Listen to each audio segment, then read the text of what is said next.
V ಸರೋಜಾದೇವಿಯವರು ಅವರ ನಿಧನ ಇಡೀ ಚಿತ್ರರಂಗಕ್ಕೆ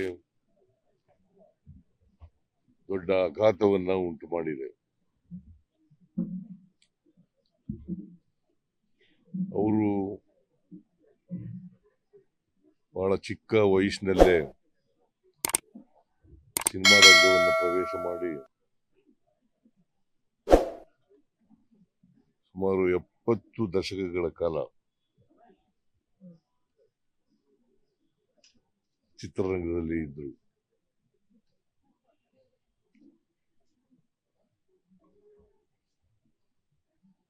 ಅವರಿಗೆ ಅಭಿನವ ಸರಸ್ವತಿ ಅಂತೇಳಿ ಬಹಳ ಚಿಕ್ಕ ವಯಸ್ಸಿನಲ್ಲೇ ಆ ಬಿರುದು ದೊರೆತಿತ್ತು.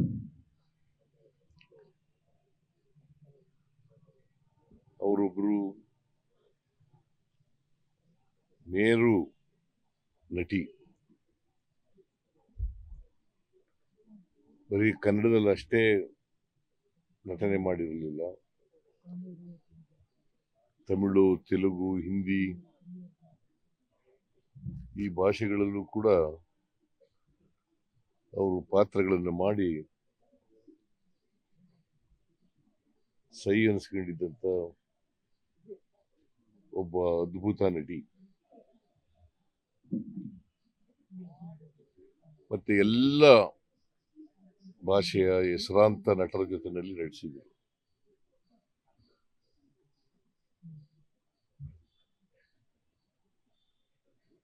ದಿಲೀಪ್ ಕುಮಾರ್, ದೇವಾನಂದ್, ಆಮೇಲೆ ದಿಲೀಪ್ ಕುಮಾರ್, ರಾಜೇಂದ್ರ ಕುಮಾರ್,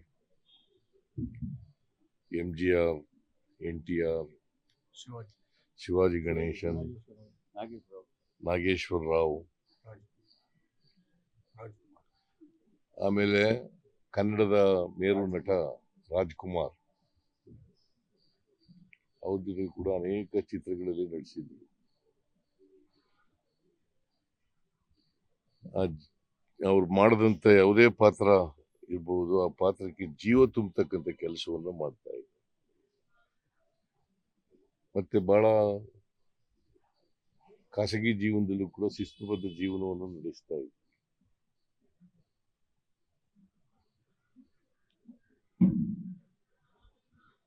ಕನ್ನಡ ಚಿತ್ರ ಬೆಳೀಲಿಕ್ಕೆ ಅಪಾರವಾದಂತ ಕೊಡುಗೆಯನ್ನ ಕೊಟ್ಟಿದ್ದಾರೆ. ಚಲನಚಿತ್ರ ಬೆಳೀಲಿಕ್ಕೆ ಅಪಾರವಾದ ಕೊಡುಗೆಯನ್ನು ಕೊಟ್ಟಿದ್ದಾರೆ ಬೇರೆ ಬೇರೆ ಭಾಷೆಗಳಿಗೂ. ಅವರ ಸಾವಿನಿಂದ ಚಿತ್ರರಂಗಕ್ಕೆ ಅಪಾರವಾದಂತ ನಷ್ಟ ಆಗಿದೆ.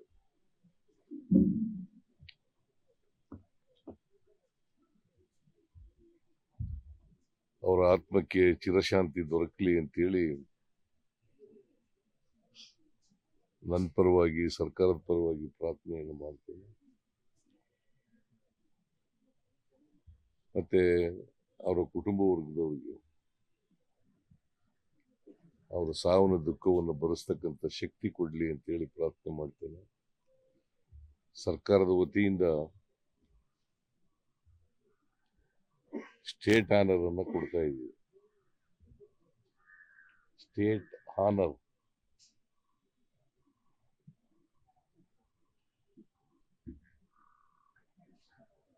ಅಧಿಕಾರಿಗಳಿಗೆ ಈಗಾಗಲೇ ಸೂಚಿಸಿದ್ದೇನೆ. ಅವರೆಲ್ಲರೂ ಕೂಡ ತಯಾರಿ ಮಾಡ್ಕೊಂಡಿದ್ದಾರೆ. ಅವರ ಹುಟ್ಟೂರಿನಲ್ಲಿ ಕ್ರಿಮೇಷನ್ ನಡೀತದೆ.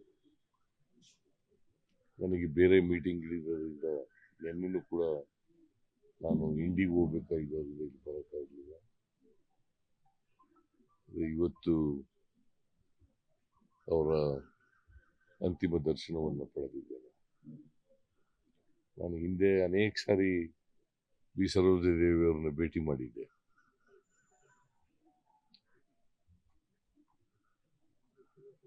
ಎಲ್ಲರ ಜೊತೆಲೂ ಬಹಳ ಆತ್ಮೀಯವಾಗಿ ಮಾತಾಡ್ತಾ ಇದ್ದೆ,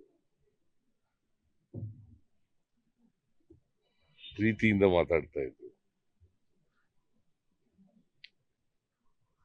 ಅಂತ ದೊಡ್ಡ ವ್ಯಕ್ತಿತ್ವ ಇದ್ದಂತ ನಟಿ ಬಿ ಸರೋಜದೇವಿ ಅವರ ಆತ್ಮಕ್ಕೆ ಚಿರಶಾಂತಿ ದೊರಕಲಿ ಅಂತೇಳಿ ಮತ್ತೊಮ್ಮೆ ಕೇಳ್ಕೊಂಡು ನನ್ನ ಮಾತನ್ನ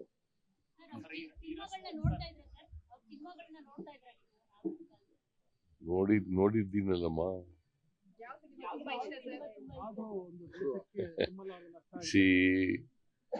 ಬಹಳ ಸಿನಿಮಾಗಳು ಮಾಡಿದ್ದಾರೆ ಅವರು. ಮಲ್ಲಮ್ಮನ ಪವಾಡ, ಆಮೇಲೆ ಕಿತ್ತೂರು ರಾಣಿ ಚೆನ್ನಮ್ಮ, ಭಾಗ್ಯವಂತರು, ಬಬ್ರುವಾಹನ, ನ್ಯಾಯವೇ ದೇವರು, ಈಗ ಅನೇಕ ಸಿನಿಮಾಗಳು ಕನ್ನಡದಲ್ಲಿ ಮಾಡಿದ್ದಾರೆ. ರಾಜ್ಕುಮಾರ್ ಅವ್ರ ಜೊತೆ ಒಳ್ಳೆ ಜೋಡಿ ಇತ್ತು. ಲೇಟೆಸ್ಟ್ ಹಾಗೂ ಇಂಟ್ರೆಸ್ಟಿಂಗ್ ಸುದ್ದಿಗಳಿಗಾಗಿ ಬಾಸ್ ಟಿವಿ ಕನ್ನಡ ಚಾನೆಲ್ನ ಸಬ್ಸ್ಕ್ರೈಬ್ ಮಾಡಿ. ಹಾಗೆಯೇ ಬೆಲ್ ಐಕಾನ್ ಪ್ರೆಸ್ ಮಾಡಿ. ಇದರ ಜೊತೆಗೆ ಫೇಸ್ಬುಕ್, ಇನ್ಸ್ಟಾಗ್ರಾಮ್, ಎಕ್ಸ್ ನಲ್ಲೂ ಮಿಸ್ ಮಾಡದೆ ಫಾಲೋ ಮಾಡಿ.